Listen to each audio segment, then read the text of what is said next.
Audio's on. You can get like a 2 terabyte one for 16 quid, can't you? No, you can't. But Told you. they're about 1 terabyte is about 120 quid. Oh fucking yeah! For an SD card, for like a drive, you could probably get it like. But the camera like will only accept up to about 128 gigabytes. All right, just too much to drive otherwise. Yes, it's like they're just too new of a technology for a lot of things. Okay.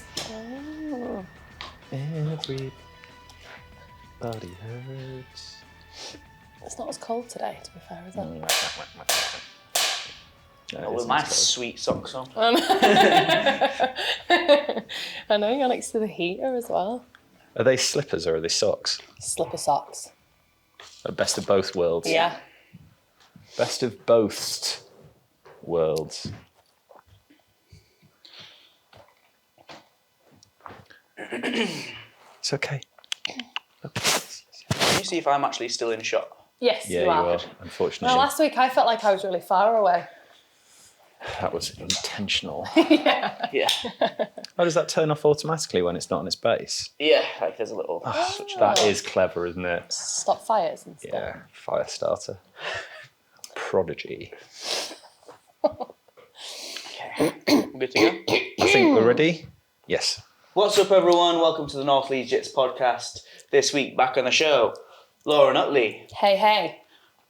Tom Broughton, All right. Loki the dog. Oh. Yes. Loki the That's dog. the one time she's not going to bark. Yeah. It's all right. She'll build up to it. She'll building confidence. Give a little talk today. So far, the drillers at downstairs haven't. Oh, been doing yeah, anything. it's silent. I didn't notice that. They've been working overnight though, I think. Have they? Yeah, Have they which been is really keeping you weird. up? No, I just sort of walked past when I've got my binoculars out doing In the the, middle of the night. doing the nightly run, just seeing what the neighbours are up to. And they're up Creeping working downstream. during. Yeah, it's really weird. They're working during the night, which coming up to Christmas is a bit. Might be on a tight schedule. That might be it. I know we do these podcasts once a week, but for Yeah. me, it feels like we do about 3 a week. It's going so yeah. fast. It does, yeah. Christmas has gone crazy quick though, hasn't it? Yeah. Or December has gone crazy quick this Yeah, year, it I has. think. The whole year for me has gone like, and I think about the years of my life. Like Yeah. some years they just like they drag That's on. what happens when you get old. That maybe- is what well, happens. you would know. Yeah, I would know. You walked True. into that. Time goes. Do you think that's because you've been so busy? I think so, because everything here is there's pretty much some kind of event every week, every 2 weeks Yeah. to Aim be getting towards. ready for or taking part in. Yeah. So it's that thing when there's just something coming up and you're trying to get ready. It's Yes. like Yeah, flies yeah. by. Yes. It's kind of the opposite from when you're like a kid for Christmas and you're waiting for Christmas and you Yes. really want it to happen and it's like it's taking ever. Yeah, And now it's the opposite. It's like you don't it's want like to. stop coming so fast. Do you remember that though? As like a kid, you knew that presents were on the 24th and you were opening one chocolate a day. Yeah. It took forever. It did to get take there, forever. didn't it? The excitement. I used to get really bad Christmas blues when I was a kid. Like Is that borderline really emotional. What, in the build-up? No, afterwards. Okay. Like it used to make me really sad Did that it was it? all gone, yeah. You're Well, January's another grim though. Yeah. 364 days of Christmas. Yeah, I did. And then there was like lull. It felt like a lull in between. And then New Year's Eve was quite cool. So Yeah. we'd have a little party or whatever. Yeah. And then it was like, oh, back to school. Like, Yeah.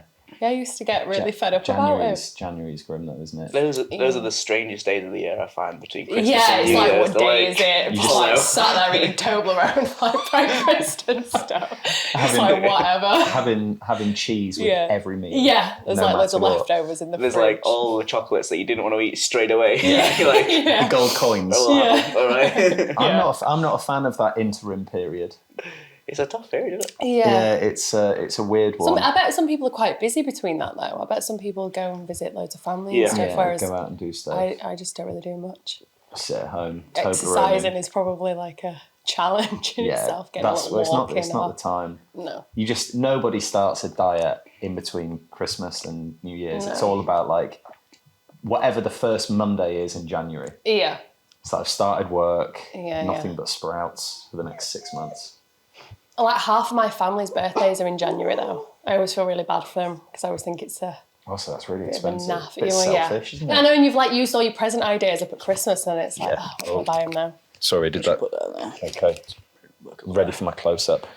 And the third week in January apparently is the weekend where everybody's... Come on. Is that like the blues? No, not when the blues fail. It's when everyone gives up on their New Year's resolutions. Okay. What do you think to New Year's resolutions? Like, what are your thoughts on it? I think in principle they're a good thing. There is something like in the same mentality of I'm not going to start a diet until Monday. I think that they're a useful way of starting afresh and maybe bringing in the winds of change. I can't see logically why there's any real difference about January the 1st and New Year's resolution compared to June the 24th. But for some reason there is. Yeah, it's that whole New Year, New Me. Yeah, New Year, New Me. And so in principle, I think they're a good thing. I think just people soon forget about them, don't they? Yeah. What do you think?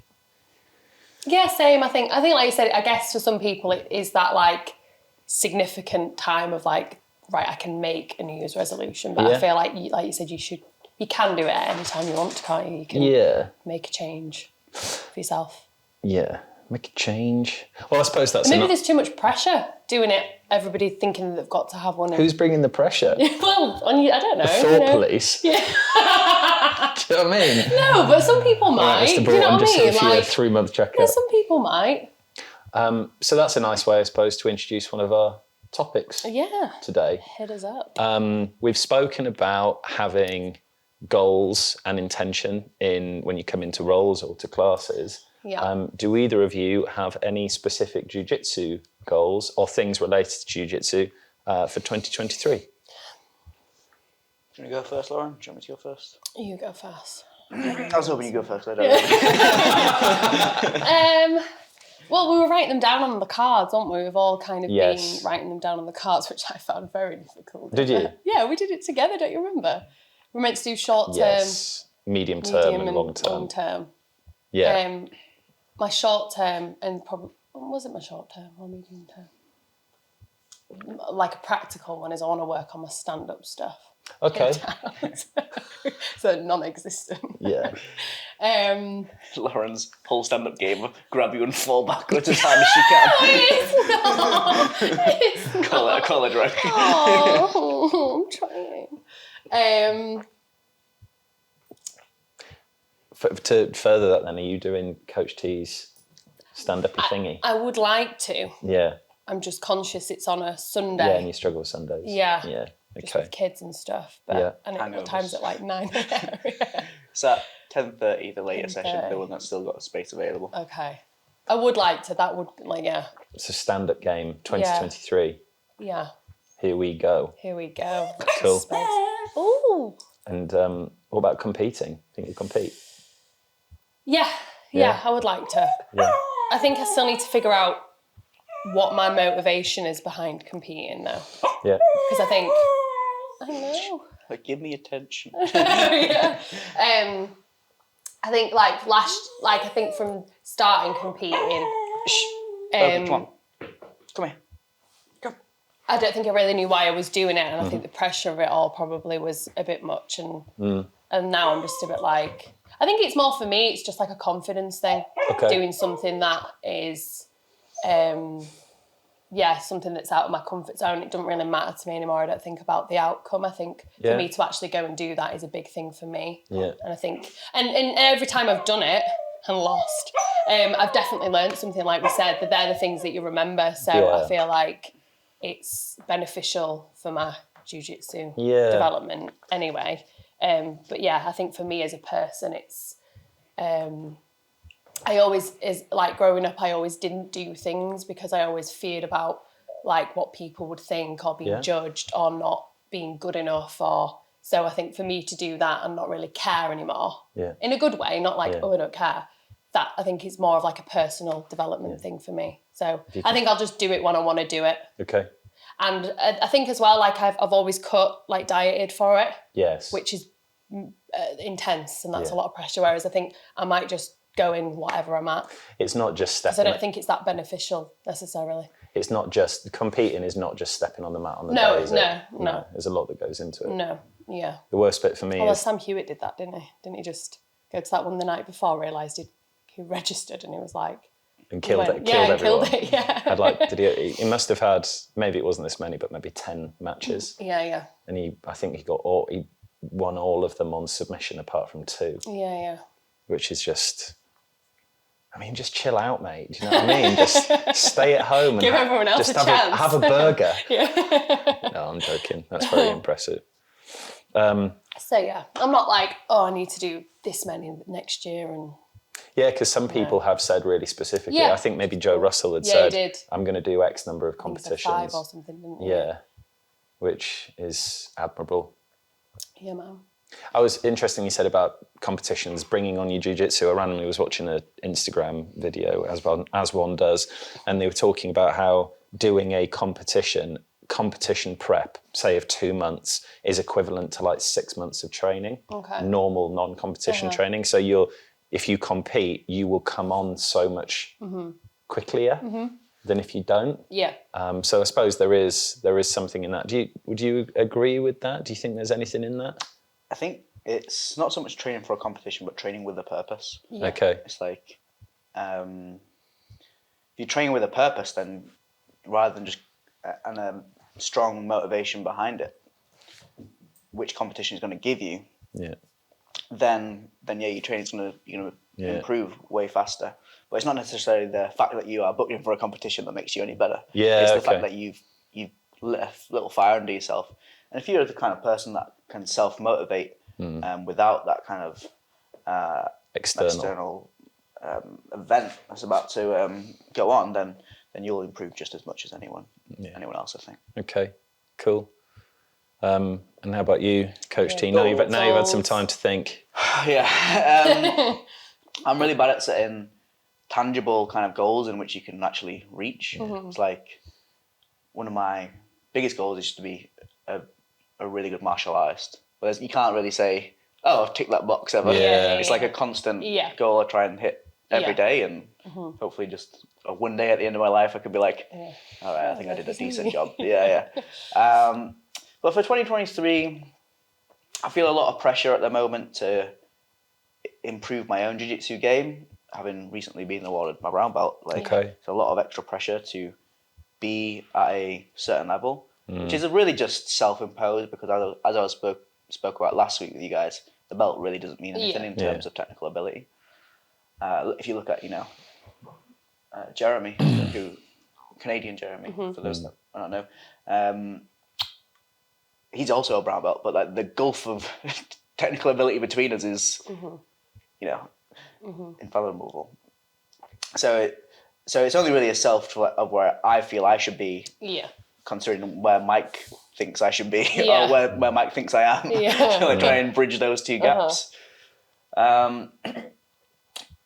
But again, that's not a tangible goal. And I'd hate to sit here and just kind of give, because I'm always more preaching of, especially when people write their goals on the card, to put something where we can tick that off at some point. Because I think there's a what's that acronym for good goal setting? It's SMART, isn't it? Where you can, I won't try and remember it, but it's... Because you can't. Yeah. Because I can't, because I don't follow it. But yeah, there's a lot of stuff like that. So, there's 3 aspects of my life, jiu-jitsu training life, that I try and improve, and that's, will sound weird, but it's like the things I do on the digital marketing side of things, because that improves the business, which improves everyone's experience here at the academy, which improves my experience here at the academy.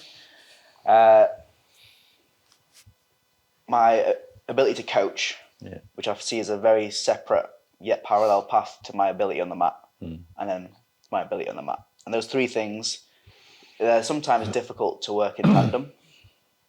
So over the last few months, I've really been focused on like the digital marketing side of things, and my own training suffers, and then my coaching suffers. And then before that, I felt like I was on a really good kick on my coaching, and then nothing gets done with the business Yeah. and my own personal jiu-jitsu.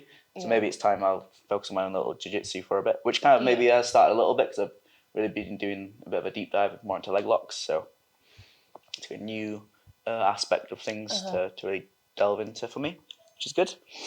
So yeah, maybe not the greatest answer of like goals for 2023, but that's the way I set goals for myself. They're not so, set that and achieve that. It's more of like a theme. What about you? So the 3 that I put down on the card, short term was work on an open guard, De La Hiva, which I am trying, but whenever you try to implement a new skill, you have to accept that there's going to be a decrease in your performance. So every time I try and deploy it, something normally goes wrong, and I either get squashed below the waist, happens quite a lot, or something I just get my guard past. Medium term, I have no idea what I put for medium term actually, which isn't a bad thing. But then the long term goal was just to still be training consistently and sustainably.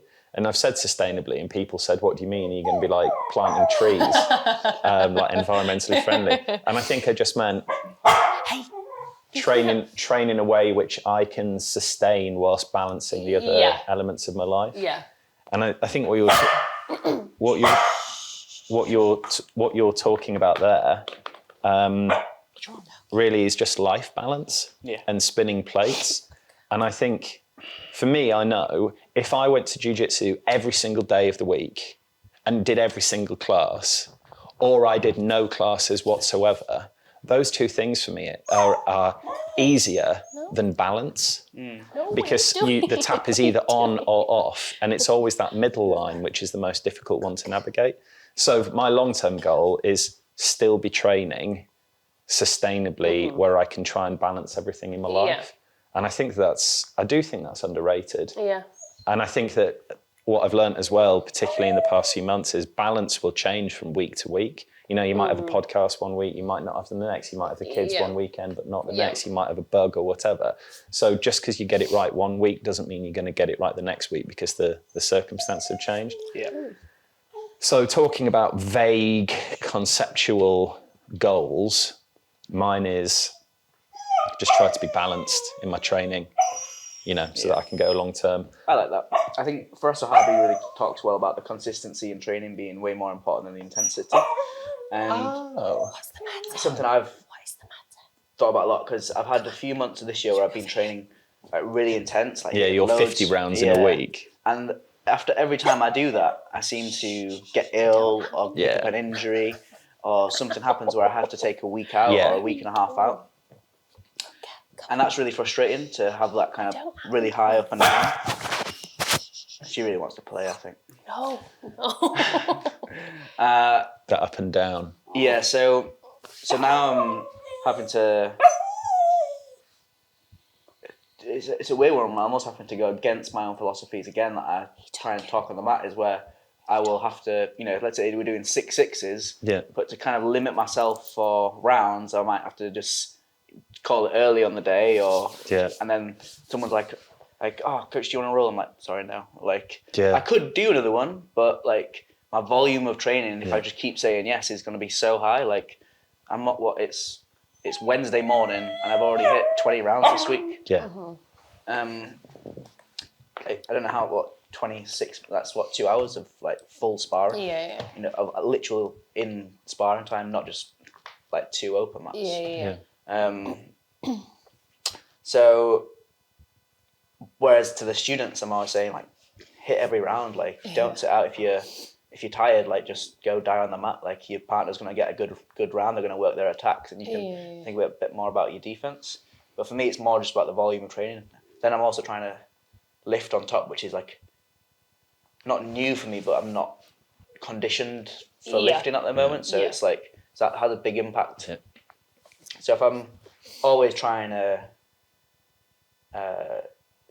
hit every round, or my intensity and volume of training hits so high that, at least for where I am conditioned at the moment, I seem to then get ill or injured, and it has a Yeah. detrimental effect on my longer term training. So now I'm just trying to keep it more at a level rather than being up and down all the time. Yeah. So maybe that's a good goal for me in 2023. Like train, although it might sound weird because probably from against most people, I train like way more consistently if you like looked at than they can. But for me, like train at a more consistent level to where I can say that's how many rounds I do every week. Yeah. Those are just lifting sessions I get in, that kind of thing. Yeah. Spinning plates is hard in life. Hard. It's really difficult. No, we're not playing. Come on. It is, isn't it? Come on, you little Well, sausage. there's that coach, and I'm going to show my ignorance by not knowing his name, but he said that the approach to training and in particular weightlifting seems to be incorrect. So, for example, if he wants to get you to do a pull-up in the gym, if you go to the gym one day and he makes you do 10 pull-ups, if that's the first time you ever had, well, chances are you're probably not going to be able to do any pull-ups for the rest of that week because you'll be so wasted. But he said, what happens if I get you to do 3 or 4 pull-ups, so you're not at your maximal, but I get you to you can manage 3 or 4 pull-ups for a week. Well, at the end of the week, you've done 7 times 4, which is something like 28. That's probably wrong. But you've done 28 pull-ups rather than the 10. So then if I stretch that out over a month or a year, I could come in and do every single live rolling session during the week, but then I'm going to need a month off or I'm going to get injured because of my old man hips. Whereas if I just limit myself, so I know that my limit is 1 or 2 rolling sessions per week. Okay. That's my limit. Yeah. I can do 3, I can do 4. But it's good that you know that though, and you have some self-control. I try to, but then I get carried away. Yeah. It's when you're walking off the mat and someone's like, why are you not rolling, man? What, you soft? Fine. And then you say, I'm just going to do 1. And then someone's like, you're not doing all the rolls. Something I think we could do a better job of in the academy is flow rolling. Yeah. But the problem is, like, I think we talked about this recently again, but it like takes 2 to tango. Yeah. Yeah. If you've got to be in like... You know, if someone, you know, if I'm training all the time, you know, my number of flow rolls I might want in a week is probably quite high. If someone's only hitting 1 live training session in a week, they're like, I want hard rounds because this is the only time I get to train hard. So if then I'm like, oh, let's have a flow roll, it's like, they don't really want to do that. No. So it's a difficult one. Yeah. But yeah, we could get a higher volume but less maybe damage to the body if we were just flowing a bit more. Yeah. Talking about damage to the body, I've recently, after rounds, started stretching and doing... Don't laugh at me. Lies. Oh no, it's good. It's good. No, do you know what? That actually is probably one of my goals, is to... Stretch. Yeah, more recover and spend more time on recovery because I'm shit at that. I've I'll be like, oh, everything hurts. I've implemented a Don't do anything stretching about it. routine, which is about between 25 minutes to 35 minutes a day. And it's glorious. Favorite part of the day. Yeah, Johnny's good at it, but I'm just like... Does he? Just watching him rolling on stuff. Yeah. Just that It's fairly... That'd be a nice goal. Yeah. There's some free... Because it doesn't take that long. It's like, it's just prioritising it, isn't it? And it's you can do it watching the telly. Yeah, you could. So... Have you seen a difference though? Like, is it... 100%. Yeah. So when I started here, I've said it before, when I started here, I couldn't even sit cross-legged. Such was my lack of flexibility. Yeah. And now, quite commonly, I'm not sure that I mean to do it, it just sort of happens, but now I can play inverse guard, and I'm not really concerned. Okay. My hips are really tight, though. Okay. That's a bit weird to say to someone on camera. So I need to work on that, but 100%. I'd actually say that stretching has improved my game more than weightlifting has. Nice. Can believe it. So maybe moving towards the more holistic side of things, have you got any plans to, maybe it's a bit different for you because you might be working in the academy, but have you got any plans to do anything Jitz related, whether it's recovery or learning or over the festive break, or are you just going to be on the sauce? I think for me, I think I'll definitely try and do more like recovery stuff. Yeah. Maybe try and get into my stretching and all that kind of stuff. I definitely want to get back into the gym as well. Yeah. I think we've said this before. Lifting. Yeah. And everyone takes a piss out me when I say finding the balance. But I do want to find a balance between that and here. Yeah. Because I do miss the gym. Like I prefer being here. I do miss the gym. Yeah. And I know it's important to go. So I think I'll probably focus more on that maybe. Over, because I don't know, I'm You're not quite going to be happy lifting to... over Christmas. I don't know. 100% you're not going to be. I know you're not. I might just go and take a picture and just be like, hey. But I'm quite happy to switch off, to be honest. Well, because I feel like, I don't know if it's because I coach here and blah, blah, blah. Sometimes I think it's that routine. Do you know what I mean? It's good to just... I think there is merit in... switch off. And in having a break. Doesn't mean I won't be on Instagram looking at videos every now and again. Yeah. But, I won't be like doing anything mental, I don't think. No. I can live without it for a week or two. I think it's a good thing to have a break. You know how they say that you cause the damage to your muscles in the gym and then you grow when you're at home recovering? Do you think there's something to be said in relation to jiu-jitsu? You know, we've been drilling all this stuff and new techniques and all the rest of it. Do you think there's sometimes merit in detaching and letting the dust settle? I think there's something very valuable about taking time away from jiu-jitsu. If only just to appreciate it more when you come back. Yeah. Because it's such a grind, like to get better at, you can really get, especially at white belt, I think you can really get into this arms race. Yeah. Where like if you learn like a little bit more than the person that you often train with, then you'll be able to get one up on them. Yeah. And then they're doing the same, and this arm race happens. But in doing that, you almost like forget why you love it, and then it's just becomes something that you do. Yeah. And I think when you take time away from it, you really start to appreciate what it does for you. Yeah. And I think the people around you start to maybe appreciate what it does for you as well. I think especially for those, all the dads that train here, they're always saying if they have time away from jiu-jitsu, their wives are getting annoyed at them because they're all angst up at home and not as relaxed or whatever. So I think there's a lot of value in taking time away from jiu-jitsu. Yeah. But it's to each to their own to learn to come to that realization. And some people get forced time away from jiu-jitsu, which I think is a bit different than a natural. Like if you get injured and can't train, I think it's a little bit different than let's say like this summer or winter break where there's just no one else is training. Yeah, that's the difference. Yeah, so like if you can't train but everyone else is getting better, that like it gives you a different mentality than if we're all just taking a bit of time away. Yeah. Your original question though, is there anything that we're doing to improve or?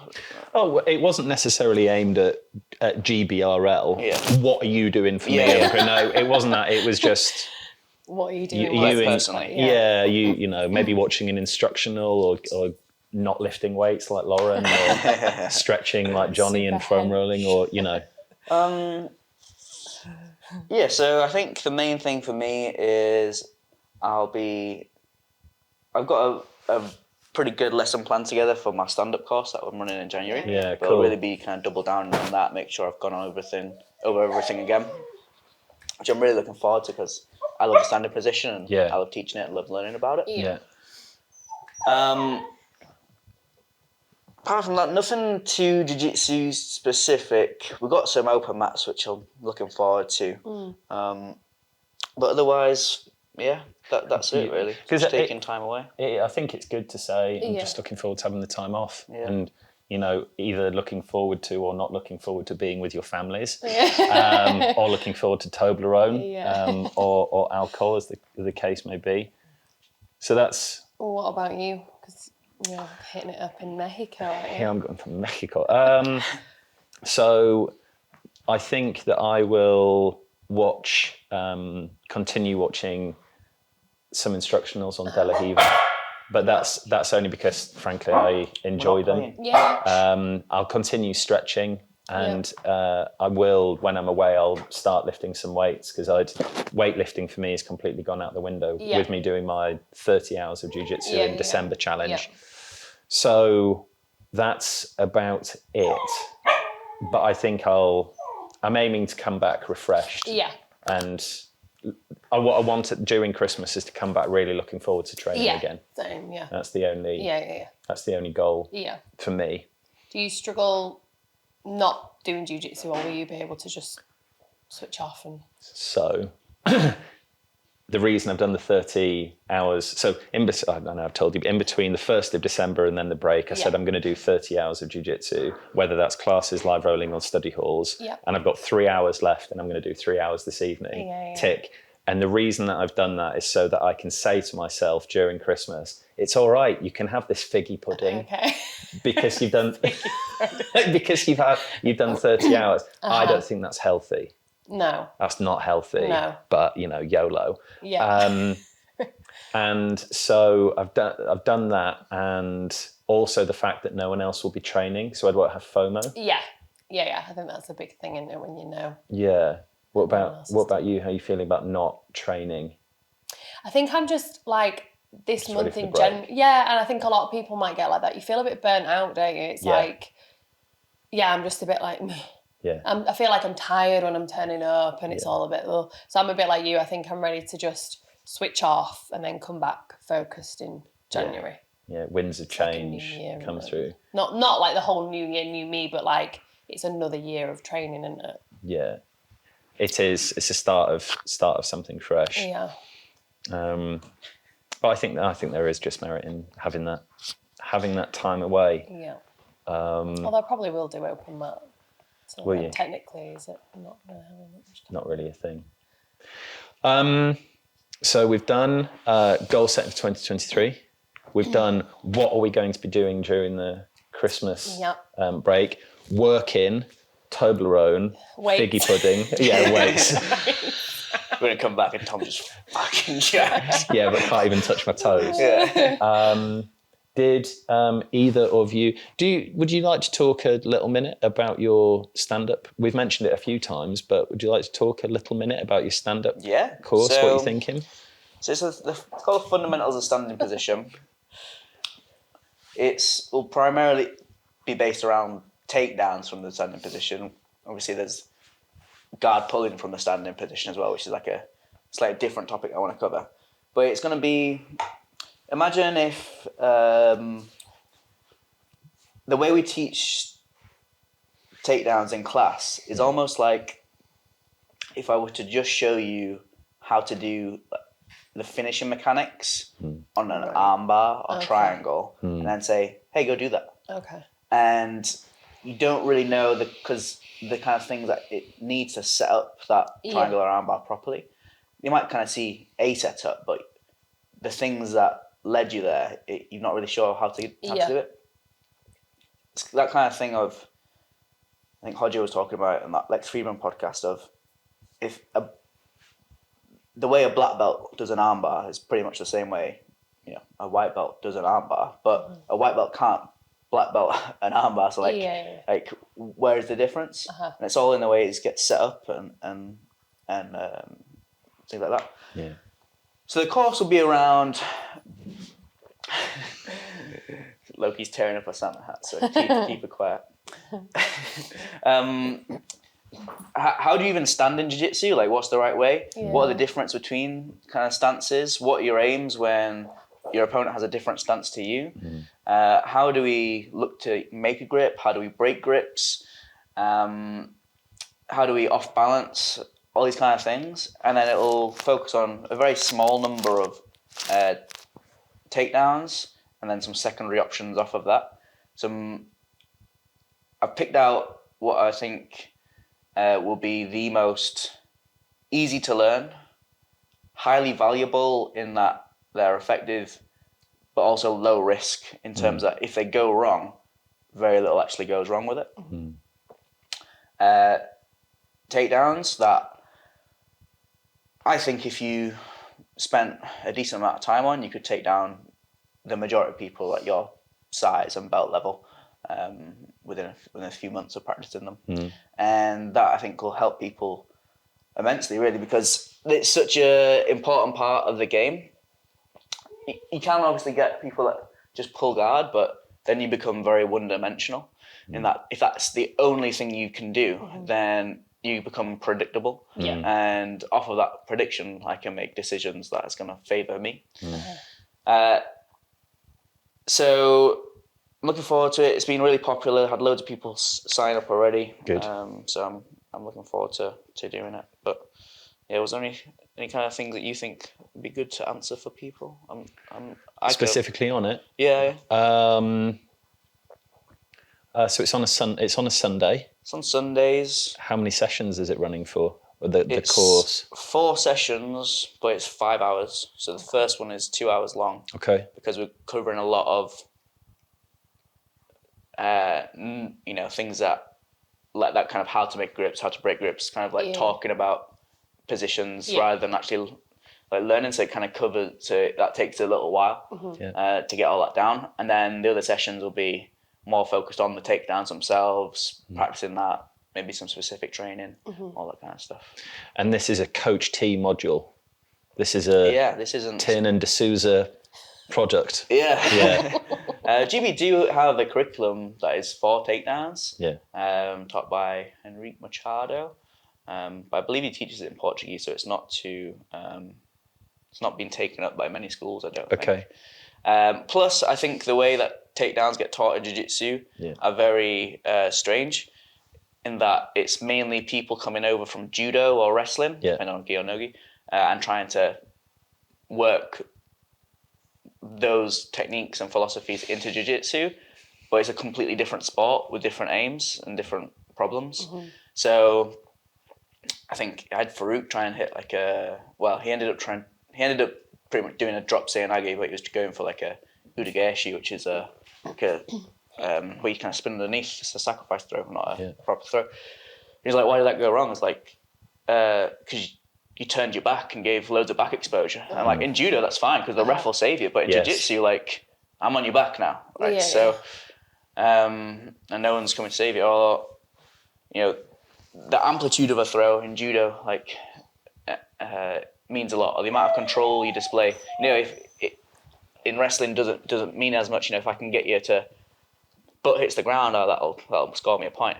In jiu-jitsu, we have to hold them down for at least 3 seconds. So like,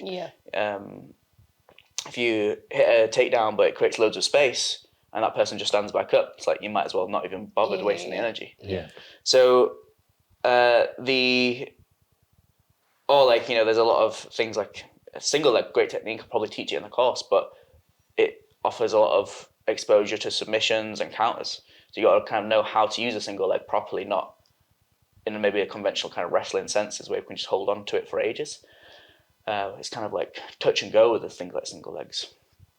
So there's loads of things like that. So whilst it says like fundamentals of the standing position, I think it's actually it's fundamental in that I believe it will be easy to learn, but I think it's very advanced in its philosophy around jiu-jitsu. Obviously all stolen from Danaher. and like people like Travis Stevens. As your lawyer, I recommend use the word inspired. Inspired by, not plagiarized, by Danaher and Travis Stevens. And do you think it's something that you'll run again? I don't think so, actually. I think I prefer to move on to other things. Cool. I would like to maybe teach. I'd love to keep teaching stuff in the standing position, but it might be how to not get taken down. So defenses. Take down defense and how to pull guard properly. I think I'd love to run some like submission escape courses as well, or like I've been teaching in private classes how to escape some heel hooks. I've been really enjoying it. I think there's loads of opportunities to do it. I'm moving strongly away from doing private classes. Oh yeah. So I'm trying to basically not teach any private classes, if possible, come early next year, spring next year, and just run courses like these. Because I think I enjoy doing it more, and it's just more valuable for me in terms of the amount of time I spend, because I spend a ton of time a 1 hour private session for me is like, I spend 2, sometimes 3 hours on the front end preparing it, making sure everything that I'm going to teach is sharp, the right things to teach. It's at a level in which the person who I'm teaching is going to be able to understand it and actually implement it. All these kind of things that go into class. So, for me, I think I'm going to try and move more towards this kind of session, or maybe even just like it'll be a 3-hour class on one Sunday a week or something like that, and like be like a really like deep dive into the Kimura or something like that. So I think I'll enjoy doing that stuff more, and if people also enjoy it, it's going to be a lot cheaper than doing normal private classes anyway. So cool. I think people pretty much get the same value out of it. Being 1-to-1, and about 10-to-1 is probably about the same, to be honest. Just in terms of what you actually get out of it. Yeah. More the merrier. Yeah. I think it's a really good idea, and I'll be honest with you. The only reason that I have not yet signed up is because takedowns scare me. Yeah, I mean that's a big. But is that because you don't know enough type thing? Or yes, I don't know if it's big. Well, let's be honest. I know nothing about takedowns. Although I have very much enjoyed the increased focus on doing a theme of a takedown, which there is a continuity from week to week, so that I've enjoyed that. For me, maybe I'm just a coward, but it's the risk of injury. Yeah. I've got a thing about my knees, like the thought of knees going, and that's part of the reason why I stopped competing, and why when I did compete, I pulled guard. Yeah. Is because takedowns they scare me. So that's the reason why I haven't done it. But then I know as well that if I don't get on it now, that it's going to be a hole in my game as I progress. You can't not have some takedowns in your bag, in your back pocket. Yeah. What do you reckon about that? Am I a big blouse? No, I get it, because I think it is. I don't know. For me, it's more just it's daunting, just because I don't know. Like to me, not that I know much on the ground, but I feel like when I stand up, it's like I've just started. Yeah. Like totally just like. But do you think as well though that's the, because when you were talking about GB's approach to takedowns, I thought you were going to say they're almost treated as an afterthought. You know, we spend 5 minutes quickly, we don't go into much depth, and then it feels like the focus is the ground game. And I've thought it's weird that the stand-up stuff doesn't stick. Like it just doesn't stick in my head. No. Maybe that's simply just the amount of time. Maybe if we'd done 5 minutes on ground game and then hours on stand-up, then we would feel. Yeah. I think it's also training with that focus. It's like, most of the time the fight isn't won or lost in the standing position. So, and you're going to care more about the times when you're getting tapped out rather than getting like taken down or someone pulling on you. And I'm never forcing you to apart from comp team class, which we haven't run in a while, forcing you to specific train from the standing position. So there's not really much in terms of value that you get out of it. But however, I am starting to make it more of an effort to make people start in the standing position. You did me on Monday, I think. So, if you're 3 stripes and above, I think you should start. If you're in my class from now on, you will start standing. And I'm not saying you can't immediately just go touch and pull guard. Like that's completely fine. But that's a skill you've got to learn. Was it Rob that just pulled guard yesterday? Didn't even touch me. Just sat down. mate. So, no gi class yesterday. Live training. They slap him up. Rob just sits down, I think he needs an ADCC or something. And I'm like, Rob, you need to have at least a grip to pull guard, right? And he's like, okay, stands up. Lauren tries to collar ties, just slaps him on the face. I think it was his neck. He was just slapping around there. I told Johnny that and he was like, it's because it's so heavy-handed. Well, you slapped. No, I think I went to collar tie around his neck, but just, the sound, but it sounds worse than it is. He has got a face that you do just want to slap as well, though, doesn't he?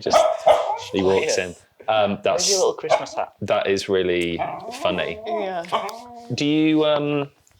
Because I know we've tried drilling some takedown stuff as well. Yeah. Emphasis on the word tried. Tried and failed. Would you, when you're playing, would you naturally pull guard, or do you naturally? I wouldn't. In an ideal world, that wouldn't be what I want to do. No. Pull guard. You'd want to go for a takedown. Yeah, and Okay. I think you know in your head roughly what kind of takedowns you like. Yeah. You just don't know them, or have not done enough of. Yeah, it's like I think your takedown style. You will have a style. Yeah. You will prefer a certain thing. Yeah. I would never. Yeah. I do, but I would never want to pull guard. That wouldn't be my game ultimately. Yeah. Something fast. Yeah. Well, Joe Russell has been saying a lot recently. Is Joe doing the course? No, I think he works. Oh yeah, every other Sunday he said he wouldn't be fair on his team. Joe said that he's absolutely mad for learning the stand-up game. Yeah. Which just makes me. Yeah. Makes me worried. Yeah. I've got an excitable dog. She just wants to play. Okay, and are there any places left on the tin and D'Souza? Yeah, 5 I think on the second course. Okay. It's about to knock the camera down.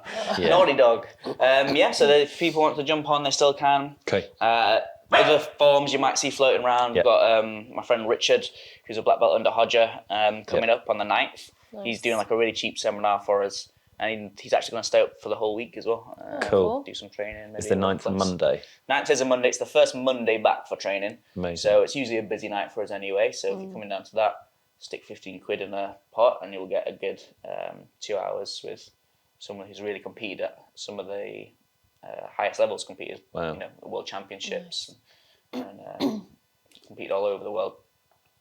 So yeah, make sure you sign up for that. That would be good. What time are we on? Yeah, what time are we on? It's 11 past 11, so we can keep going. That means you've got to make a wish. 11:11, you've got to make a wish. Is that a thing? Yeah, I've heard this before. 11:11, make a wish. I wish Lauren would stop coming up with such bullshit. It is, it's like him. I don't know how to say it. No, it's a thing. I always do it. Johnny always Is it? tells me. It tells you Like, what? 11. Sorry. There's Do you look out for it? Do you set an alarm so you get a No, I don't. Free no. wish every day. free wish every day? Honestly, you'll see it now. 11:11. Did you make a wish? Do you Do you want me to hit you with my topic? You can do if you would like to. Yeah, I'm not going to twist your arm. No. So my topic is, what are your thoughts on jiu-jitsu as self-defense? Is it effective? Oh, I don't know if we have enough time for this. I Oh, could go on about it forever. Oh, come on, I've waited like 2 weeks. Yeah. Have you been saving it? Yeah. Is it? Yeah, we could do it last week, could we? Oh, Sorry. come on. I reckon if you've got any type of training and you come up against an untrained opponent, I think you're going to have an advantage, even if you've just trained. Ooh! She won't bite, she's just a play. I haven't got anything. Even if you've just wanna trained in any play. way, shape or form, I think that's going to give you an advantage. Whether if you've got 3 ruffians coming to take your dinner money, if you immediately pull De La Hiva and sit on the ground, I don't think that's Standing going to... position course. Hello. But I guess for any martial arts, there's limitations. You know, if you could be a really good kickboxer, but if it goes on the ground, you're probably knackered. Likewise, if you're a really good grappler, you're probably not going to have any striking capability. So I'm trying to think what I could say about this, Tom, with like giving my highlights of my thoughts around it. Yeah. And I think you kind of touched on it a bit there, like the vastness of what we could call a self-defense situation is so ridiculously big that any type of I give you this scenario is just a drop in an ocean. Yeah. And so I think you're right in what you said of like if you do train a martial art, and I'm going to caveat that with not a martial art but a combat sport. Yeah. You will have an advantage, but not in terms of I think like what people would usually think of like oh, I can hit this sweet move or something. Yeah. You have an advantage of you are just more relaxed in situations of confrontation. Mm-hmm. And I think the biggest thing martial arts gives you in terms of self-defense, so much so that it's like not even really worth talking about any other kind of things it gives you, is the calmness and confidence to stay away from fights. Yeah. I think everyone, once you really know if you're training simulated combat day in, day out, striking, grappling, and that person knocks into you in the bar and says, hey, what the fuck? It's like, most people go, what the fuck are you talking about? Yeah. And then he pushes you and you push him and then you scrap him. If you train all the time, you're like, sorry, man, no worries. Yeah. And if he keeps this, like, my bad, like, and you'll walk away. Yeah.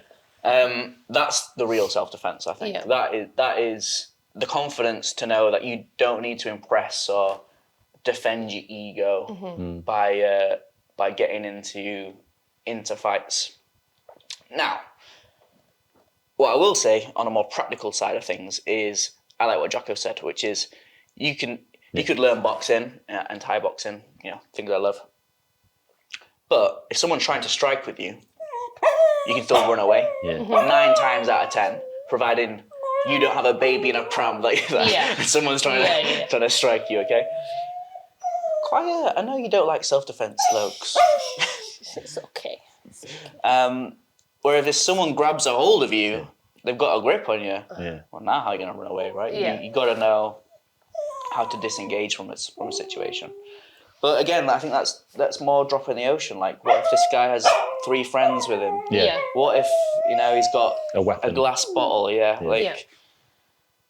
And then people will say there's martial arts like I won't name them, but there's a lot of traditionally based martial arts or other things that'll train with weapons.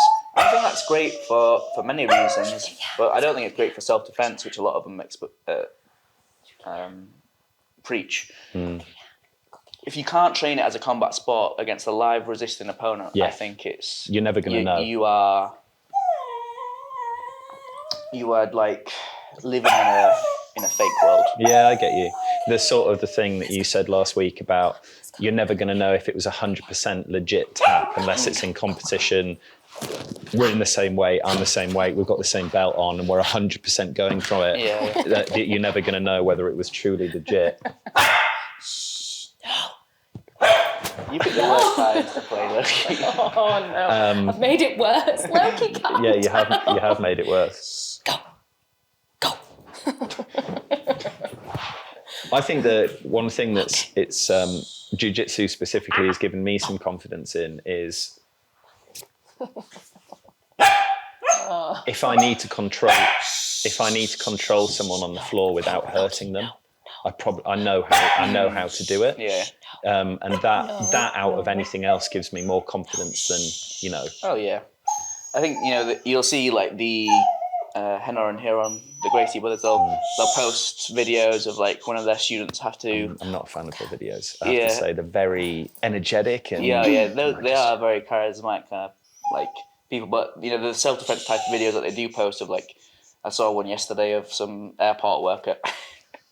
Airport worker had to just hold some guy in mount for ages. Like, there's like videos like Ryan Hall, like someone like started on him in a restaurant and he just held the guy down. And it's stuff for like Professor Khalil, like he says, in the police force. There's a very low level of knowledge, and there's a big argument. Well, not a big argument, but argument around should people in the police or in the forces be trained like at least a certain level in something like jiu-jitsu? Yeah. Whereas right now, I think they get some very basic kind of self-defense type training, but they never again really do it as like a combat sport. They do the theory type things, and this is how you apply it, but then never so much with a truly resisting opponent. So. Yeah, like I say, I could go on about self-defense for a long time. There's a lot of aspects to it. I think for like women, it's probably a little bit different in the sense that like you said, the situation you're in could be, there's like a bazillion different situations. But I think statistically, if a woman was going to be, because I think people as well think like what all women do, they think of self-defense as like a random attack on the street, but it could, like, at the end of the day, there's like domestic violence and stuff like that. And then I think for women, statistically, if you are going to be in a situation like that, you are going to be grabbed, pushed, choked, put on the floor. So I think in terms of I would never say do jiu-jitsu just to do self-defense, but I think a lot of the things that people say about when you're in a high pressure situation like that is you can't think, you pause. So I think, like you said, being on the mat, for me, definitely, being in a high pressure situation that's not necessarily comfortable with people that are bigger than me or not bigger than me, it definitely helps you keep you calm and think, because you've got to be able to think, right, what do I need to do? You know, in terms of jiu-jitsu, like what move do I need to do? So I think to do that is a skill in itself, I think, to then be able to think clearer in a high pressure situation. And I think confidence as well. I think jiu-jitsu gives you more of a confidence. So, and like I said, for women, if you're going to be on the floor and, you know, let's face it, having somebody probably in your closed guard, if you didn't know jiu-jitsu, is a pretty terrifying position to be in. But for me, now knowing jiu-jitsu, it's actually like, it gives me confidence, because I think, well, you better watch your back. It's not a good place for you to be in. It's so weird. I always feel sorry for people that come into trial classes on weeks that we're doing closed guard. Yeah. It's like, I have to caveat, like, I know this seems really weird. Yeah. But in a few weeks, this is just going to be closed guard. You're not going to think anything different of it. Yeah. But yeah, like what you said there, again, I think it just reiterates my point of, you can't train self-defense in this person grabs you, we do this grip break, and then we twist round, and we have this hold. Oh yeah, no, I know that move now. Then you don't have to look at it again, because I know the wrist twist. It's like you have to have a fight with someone on the mat multiple times for many years, and then you're gonna have the confidence. Like, I think probably once you're like, you know, even like if you're a female, by the time you're a purple belt, like the majority of people, regardless of the size, like you could be able to handle in some kind of grappling type situation. I think that's what I read as well when I was reading up about it, is they were saying, some people were saying these whole like self-defense workshops you can't just learn something. It's like that muscle memory. And that's what you get from jiu-jitsu. You're drilling it over and over and over again. So you can't just, you know, like learn one thing and think, oh, I can defend myself. It's kind of that repetition of learning something over and over again. And being able to deploy it. Yeah, and that's what else I was going to say. They were sort of arguing that other self-defense techniques, they're not put into practice. So you learn something to break someone's nose. Well, you're never really going to break your partner's nose. No. So you're never going to really know if it's going to work in real life. Whereas we choke and do arm bars, not to the point where we're going to snap the arm, but you know that you can do that if you need to. You know you put someone to sleep, or people have put each other to sleep. That annoys me so much, Lauren. Like, sorry, we're going off on a tangent now.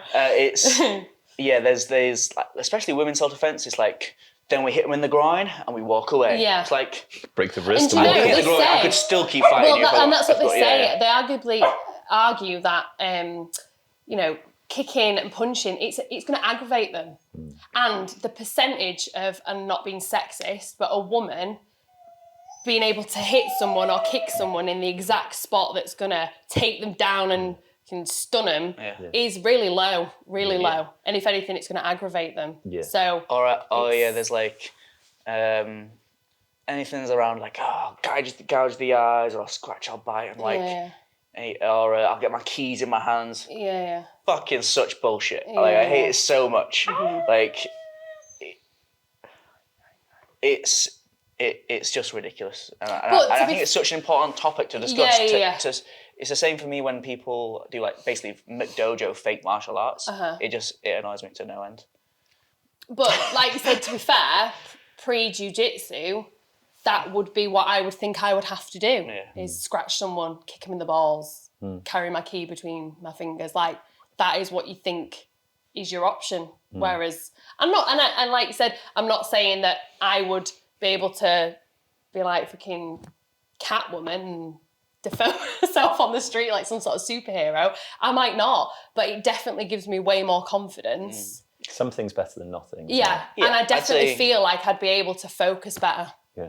Or have that mentality of... I think Professor Mike goes on about all the time, it's like you're desensitised to having people on top of you and in between your legs and fucking all up in your grill. And because it's not normal, is it, to normally have somebody so close to you in an everyday situation. It's like, what are you doing? I mean, you can't be more physically intimate with someone. It's not possible to be more physically intimate with someone without having relations in jiu-jitsu. Yeah. I think there's definitely something in the mentality of, you grab hold of me. My mindset's not really going to change that much. No. If I'm on the floor and you're with me, it's still going to be me. I'm still just going to be dealing because I'm desensitized. Not that I'm saying I'm never going to be in a fight on the floor. No. But when you remember you have your first live rolling session, you're out your mind. It's not you. You're not in control. No. And even that is a strategic advantage, I think. Yeah. And it's... Oh, on you go. I'll just caveat with... Like, I'm not saying like the whole. Well, I wouldn't do the keyhole thing. That's going to hurt you. But I'm not saying scratching, biting, kicking the groin might buy you an extra second. But against a motivated person that really wants to hurt you, like it's not going to end that situation in a way that you think it will. Yeah. There's a dog barking outside. And I think it's almost like what you teach the kids when. They pin someone or they're shouting, hey, you get back, or, like all that kind of stuff. It's, at the end of the day, self-defense. Ideally, you want to de-escalate the situation, don't you? It's not like, I'm going to start a fight. So, like you said, if you can pin someone or, jiu-jitsu, I think as well, it's like you can put on a submission slowly. You can, do you know what I mean? It's not, you can give somebody an opportunity to be like, oh, okay, this is not going to end well for me type thing. So it's, do you know what I mean? Like, or you can pin someone till you can police get there or shout for help or... And I like the notion you can pin someone without hurting them. Yeah. Or strangle them, right? Like you can strangle someone, put them unconscious for if you hold that strangle, like kind of the longer you hold it, the longer they're going to be out. Like that's going to give you more than ample time to remove yourself from a situation.